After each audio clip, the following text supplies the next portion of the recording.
Fala galera, aqui é o Paulo Aragão falando, sejam todos bem-vindos ao Giro Bitcoin, esse podcast diário que vai te informar no menor tempo possível sobre as últimas notícias que agitaram o mercado cripto mundial. Para começar o episódio de hoje, segunda-feira, dia 18 de agosto de 2025, cada unidade do Bitcoin está custando aproximadamente 115.300 dólares americanos, com uma queda ao longo das últimas 24 horas de 2,5%.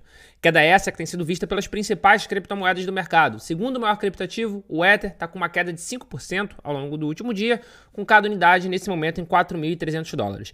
E, de fato, as principais criptomoedas estão operando em baixa ao longo do dia de hoje. Solana está com uma queda de 5,9% ao longo do último dia, com cada unidade de 182 dólares. A gente tem também a Hyperliquid caindo quase 8%, o 12º maior criptativo. A gente tem a Cardano caindo quase 7%.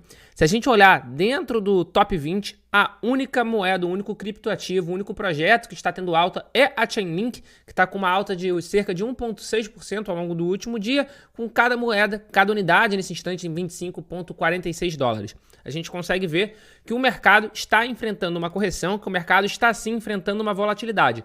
Correção essa que não está sendo algo exclusivo das criptomoedas. Se a gente olhar o mercado financeiro americano tradicional, a gente vai ver que os principais índices também estão operando em queda, mas por muito pouco, está com alguma volatilidade. O mercado está aberto há cerca de 1 hora no momento de gravação desse episódio. O S&P 500 está operando em queda de 0,01, a Nasdaq também de 0,01 e a Dow Jones operando em leve alta de 0,03. Então a gente consegue ver que está praticamente lateralizado, só que está com alguma volatilidade, inclusive essa volatilidade também é esperada no mercado cripto.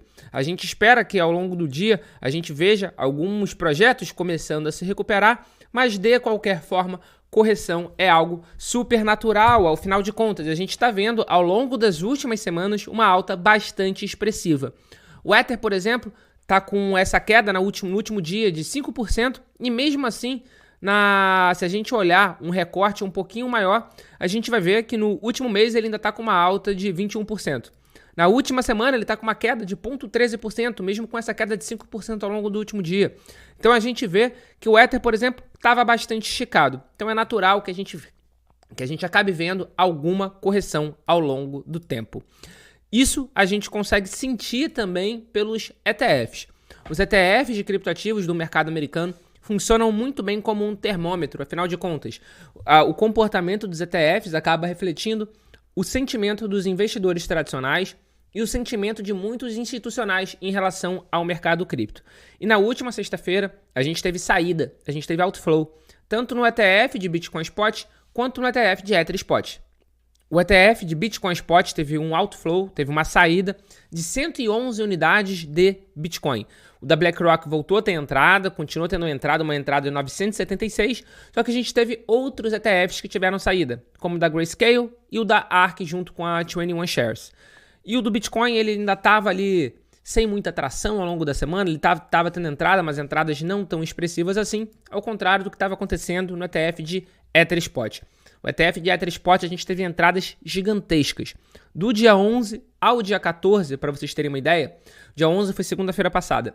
A gente teve uma entrada de 1 bilhão na segunda, 523 milhões de dólares na terça, 729 milhões de dólares na quarta, 639 milhões de dólares na quinta, e na sexta a gente teve um outflow, uma saída de 13.046 ETH, o que em dólar americano deu cerca de 59 milhões de dólares. Então a gente teve justamente essa sequência de 8 dias positiva interrompida. Se a gente somar esses 8 dias, a gente teve um inflow de 3,7 bilhões, foi interrompido por essa saída de cerca de 60 milhões de dólares. Não é uma saída tão considerável assim, mas de qualquer forma, uma saída. E isso reflete o sentimento dos investidores tradicionais em relação às criptomoedas. Momento de realização de lucro, momento de um pouquinho mais de cautela. Cautela essa que não tem sido vista por corporações que acreditam nas criptomoedas. Ao longo do dia de hoje, ao longo desse dia 18, a gente já teve alguns anúncios de mais compra de cripto por empresas de tesouraria de criptomoeda. Primeiro, a gente vai começar justamente pelo ETH. A Bitmain Merchant Tech, que é a maior detentora corporativa de Ether, adicionou mais 373 mil unidades de ETH à sua gestão. Com isso, ele já possui 1,5 milhão de ETH, o que em dólar americano dá cerca de 6,6 bilhões de dólares. A ETHzilla Corporation também adicionou mais 12.500 unidades de ETH. Com isso, eles se consolidaram na 10ª posição de maior detentor corporativo de Ether. Nesse momento, ele já tem 94.700 unidades de ETH, o que em dólar americano dá cerca de 409 milhões de dólares. E eles não foram os únicos. A gente teve também no dia de ontem o Michael Saylor sinalizando que a Strategy provavelmente faria uma nova compra de BTC ao longo do dia de hoje. Não faria uma nova compra, mas anunciaria uma nova compra.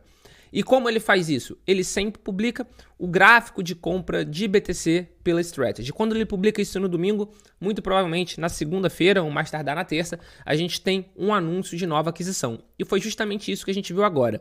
No dia de hoje, pela manhã, a Strategy anunciou que comprou mais 430 BTC, com um preço médio de 119.666 dólares cada um. Com isso, eles chegaram à impressionante marca de 629.376 unidades de Bitcoin. Isso é algo muito expressivo, a gente viu outras empresas também adicionando Bitcoin à sua tesouraria ao longo desse final de semana, ao longo do dia de hoje.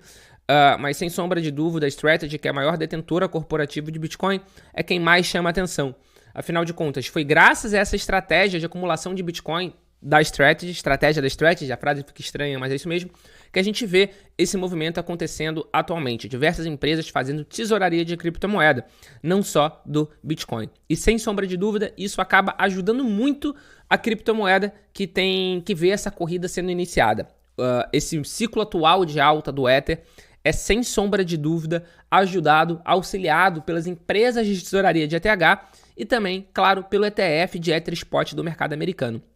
E eu, Paulo Aragão, opinião pessoal minha, não uma notícia, estou muito otimista também com o ETH no médio e longo prazo, porque é esperado a aprovação do staking no ETF de Ether Spot do mercado americano pela SEC. Ou seja, esse ETF pode passar a gerar rendimento para os seus cotistas. E isso, na minha opinião e na opinião de diversos analistas do mercado cripto, vai trazer muito inflow para esse produto. Trazendo inflow, trazendo capital novo para o ETF de Ether Spot, naturalmente a gente vai ver a demanda por ETH crescendo cada vez mais, o que acaba auxiliando também o preço da criptomoeda. A gente consegue ver o quanto subiu a quantidade de Ether possuído pelos ETFs, por exemplo, nos últimos meses. Em fevereiro, para vocês terem uma ideia, era abaixo de 4 milhões de unidades de ETH. Era aproximadamente 3.867.000. Nesse instante, mesmo com a venda que a gente teve na última sexta-feira, a gente já está com 6.559.000. Então, em pouquíssimo tempo, em cerca de 6 meses, a gente vê que teve um aumento super considerável. Isso considerando apenas o ETF. Se a gente considerar também a reserva estratégica de Ether das empresas de tesouraria que estão adquirindo cada vez mais ETH, a gente vê que em abril era uma quantia módica, era cerca de 112 mil unidades de ETH e agora a gente já está ali com mais de 4 milhões de unidades de ETH. Então, esses dois fatores acabam auxiliando muito o preço do Ethereum e foi o mesmo movimento que a gente viu no BTC. Movimento esse que foi iniciado pela Strategy. Mas o momento atual, de uma forma geral, ele é muito positivo para toda a indústria cripto.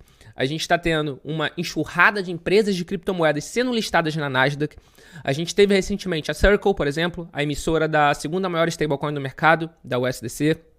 A gente teve também a Bullish, que é uma holding do mercado cripto, que tem desde corretora até site de notícias. Por exemplo, os nossos co-irmãos do CoinDesk são dessa holding, né? São da Bullish, foram listados também na Nasdaq. Super sucesso.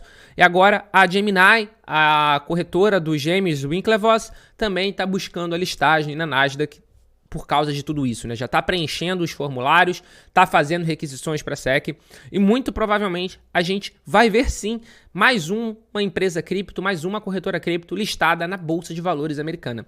Vale ressaltar que atualmente, se a gente olhar o índice S&P 500, que é das 500 maiores empresas dos Estados Unidos, a gente já vai ver que a Coinbase, exchange de cripto também, já está listada lá.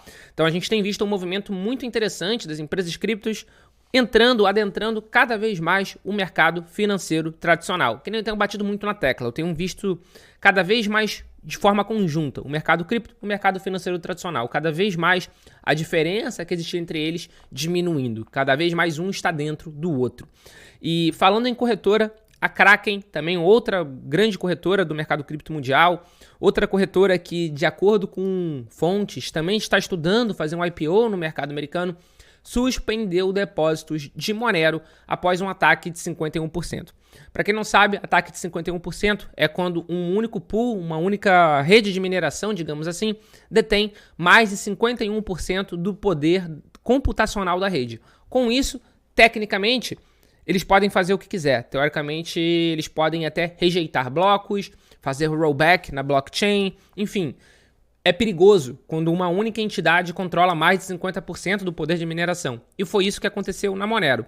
A Monero, uma criptomoeda focada em privacidade, uma criptomoeda muito antiga no mercado, e está enfrentando esse problema depois que uma pool de mineração americana, a Cubic, conseguiu dominar mais de 51% do poder da rede. A Kraken deu essa declaração de que estava pausando o depósito da Monero por questão de segurança e falou que está justamente como medida de segurança, suspendemos depósitos de Monero após detectar que o único pool de mineração obteve mais de 50% do resto total da rede. Essa concentração de poder de mineração representa um risco potencial à integridade da rede. Então, eles tinham dominado com 2.21 GHz. Atualmente, teve uma queda. Eles estão com 1.83 GHz, enquanto o poder total é em 5.82. Ou seja, eles perderam, pelo menos no momento de gravação desse episódio, eles perderam os 51% do poder de mineração. Mas, de qualquer forma, está numa margem muito apertada, o que, na minha opinião, coloca em risco, de fato, a segurança e até mesmo a continuidade da Monero, que é uma criptomoeda tão importante para o mercado, focada em privacidade, uma das criptomoedas mais tradicionais junto com a Zcash, com esse foco, né? Quando a gente falava em privacidade, a gente debatia muito de Monero e debatia muito de Zcash. Mas a gente vê que ao longo dos tempos a Monero acabou perdendo tração, apesar de estar conseguindo ter uma alta de 77% no último ano, o tema privacidade voltou com tudo, mas está com uma queda, por exemplo, de quase 20% ao longo do último mês, muito por causa dessa guerra envolvendo os mineradores. E essa notícia da Cubic ter conseguido o ataque de 51% é algo que, de fato, dá um medo para o mercado de uma forma geral. E esse foi o Giro Bitcoin de hoje. Muito obrigado pela sua companhia ao longo desse episódio, muito obrigado pela sua companhia ao longo de todos esses episódios. Gostaria aqui, antes de encerrar, mandar um abraço para os meus amigos santistas, do Felipe Escudeiro, o Bitnada, que falou sobre mim hoje lá na live dele, onde estava mostrando algumas mensagens que a gente trocou na manhã do dia de hoje. E agradecer de novo a vocês que fazem essa companhia diária aqui para mim, com esse apoio, com seu like, com sua inscrição, com seu compartilhamento. O Giro Bitcoin tem crescido bastante nas plataformas de streaming de música e é graças ao seu apoio. E é claro que para ele continuar crescendo, a gente precisa cada vez mais da sua ajuda. Se inscreve, passa a seguir, deixa o seu rating de 5 estrelinhas, compartilha no seu grupo de WhatsApp de cripto, compartilha no seu grupo de Telegram de cripto, que isso faz com que ele seja cada vez mais conhecido. Aqui a gente busca fazer um compilado das principais notícias do mercado cripto em um formato curto para você poder escutar ou para você poder ver enquanto você está fazendo outras atividades do seu dia a dia. Muito obrigado pelo seu apoio e a gente já tem um encontro marcado aqui no nosso episódio de amanhã. Valeu!